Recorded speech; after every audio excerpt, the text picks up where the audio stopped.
1952, my dad goes to see the film The Third Man with Anton Karas, who played the zither music, the Harry Lime theme, you know, da da da da da on the zither, and spy story set in Austria. My dad loves the music, so he buys the music and then tries to find a zither after seeing the film. And you know, zithers in London in the 50s probably weren't that popular. But so anyway, yeah, he finds a zither and has some strings missing. I think a zither has 40 odd strings on it. So there's one outside there in the cupboard. And then there's a cupboard full of them, which was still my dad's. I've still got them. There's probably 20 out the back there. So anyway, he learns to play the zither, and to complete the strings on the zither he has to buy other zithers because he can't buy the strings. So he buys the instruments and starts. So anyway, buys more zithers, completes the strings on the first zither he buys, and learns to play the zither. And this goes on and on. In the end, he decides he's going to start making strings for these instruments. And there's stories of my dad in the Royal Ordnance Factory, in the machine shop. In his lunch break, he's starting to design a string machine, and he's making bits of a string machine. And every night in his case, he's got a few more bits. You know, like instead of his sandwiches, he's got bits of his machines that are going home to the prefab in Bexley Heath. He ended up making a string machine. I guess this must have been early 1950s. So, and at that point, he's starting to make strings. And my Auntie Joan is packing the strings. And I don't know what my Uncle Ron was doing, but they were all, three members of the family were all doing stuff, you know. My dad was a violinist, and he played the zither.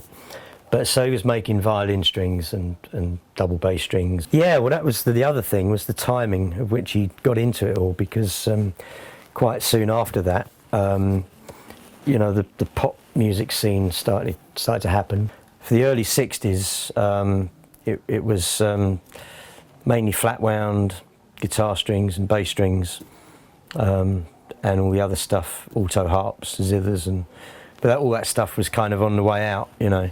I think in the early 60s, he had a lot of the market share, because a lot of the American brands hadn't found their way over here for whatever reason.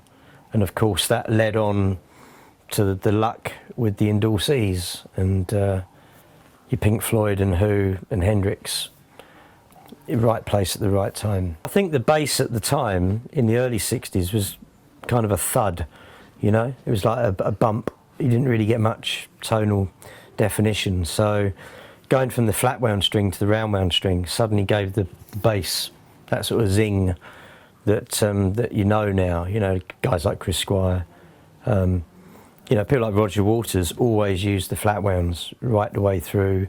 You can hear that on tracks like Money or For Dark Side of the Moon.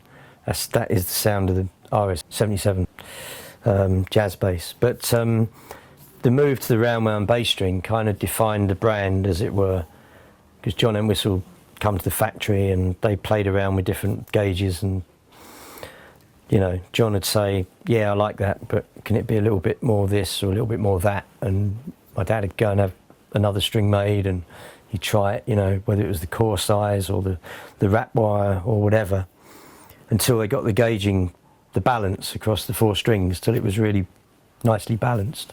When you went from the E string to the A string, you didn't get a great big noticeable change in character of sound. So that was important. My dad said to John, is it okay if I tell people you're using the strings? You know, John Entwistle from The Who, going off to America, and John said, well, yeah, you keep me supplied with bass strings and you can use the name. So that was kind of the first endorsement. And what I always find interesting is when you look up on that wall and you look at Pink Floyd, The Who, Hendrix, ELO lying around, or John Paul Jones from Zeppelin, all these photos that were taken, how did they take photos of 5 bands that all went on to be total legends.